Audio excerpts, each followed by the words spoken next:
Hi guys, welcome back to the Silverstack series. And in first episode yesterday, I told you guys how to create a new project in Silverstack. In case you didn't watch, you can go and watch that. And one thing which I forgot to tell you guys about that was, in case you want to change your project settings, in case you want to change anything here in your project, you can come here on library and you can click there, and then you can change these things. Let's say you didn't put anything and you forgot to do that, or you didn't put the logo or location or anything, or every day when you're gonna come back it's another day, so you'll have to change the day as well. So you can come and do that, or the location if you're changing the location. So everything which you want to change, you can come and change here.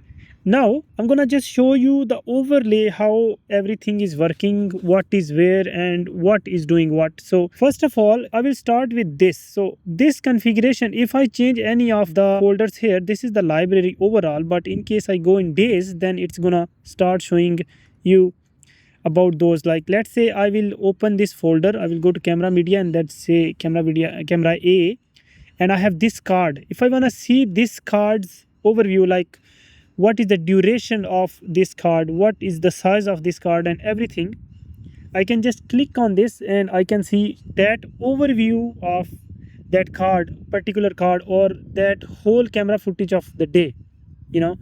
So this is how it's. If I go on library, it will show me first of all the project overview, and then it's going to show me all the project backup, what I have done, what is the size of that, what is the duration and everything. So this is one thing, and how many transcoded clips I have, what other files I have, everything about the whole project will be here. Now the second thing is this, which is called list view to me. So in this is very important for me, to be honest. I work a lot on this. So whenever I get a card, I will come on that card. Let's say this is the card, I will go to the list view of that.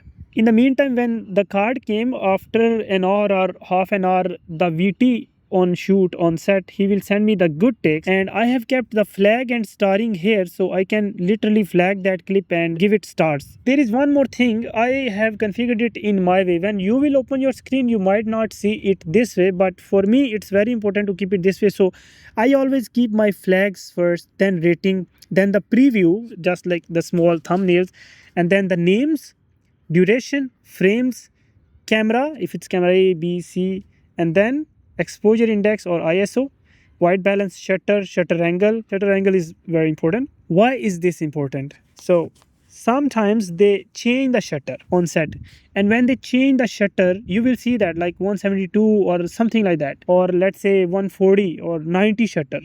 When they do that, in case you are like in some place where you have LED lights or something, you need to make sure that first of all, on every clip you should try to see the flicker of lights, doesn't matter what. You have FPS, very important to see sensor FPS in case they are going high frame rate or something. And why is it important? When you will see high frame rate, sometimes they change the resolution to go to high frame rate. Like in Alexa Mini LF, if you want to go to 50 frames, you need to go to 3.8K UHD. And if they were shooting in open gate and they did this, the resolution, the aspect and everything changes. So these things, you need to be in the shoot, you need to live the shoot, and you need to make sure that when they do that, you go and you check the resolution of that. When the resolution is changed, just go talk to your focus puller that we guys did that, and I'm just informing that this is okay. And then in your report, you should talk about that, you should make notes about that okay guys, this is being done because we wanted to go to 50 frames, that's why the aspect changed, that's why we went out of the open gate to this 16:9 aspect ratio. So these are very important things to keep in mind and keep a note of. You should always be looking at these things. And then ND filter, not very important but good to have. Project frame per second is very important. Sometimes there are cameras which were set to 24 or something, and if the project base is 25 and you shot on the project frame rate of the camera in 24, it's not very good practice. So you should make sure that if the base of the project is 24, it should be 24. If it's 30 or 25, it should be 30 or 25 project frames per second in camera as well, which you can see here.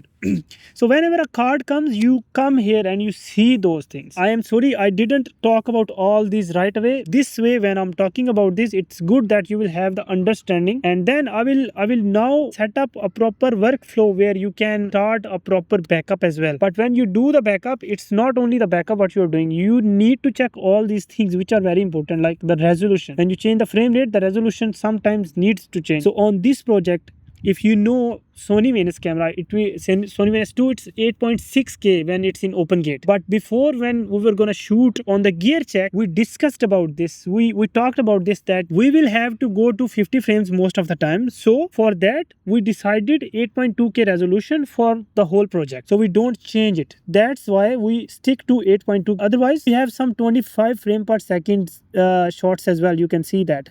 But we still stayed at 8.2 because we decided on the gear check. And then the timecode format is 25. These are the things, and this is very important. There are some cameras which in some settings doesn't give you the time code, and if you don't have a time code, it's a big problem in edit. These are the things to check as well, that the time code is working properly, and on the first card of the day, it's very important to check. Then the reel tape and everything, short ID, checking the date. If the date of the camera is not right, it's a good practice to go and make it right. Audio tracks, manufacturer showed you. The file size, look configuration is very important as well.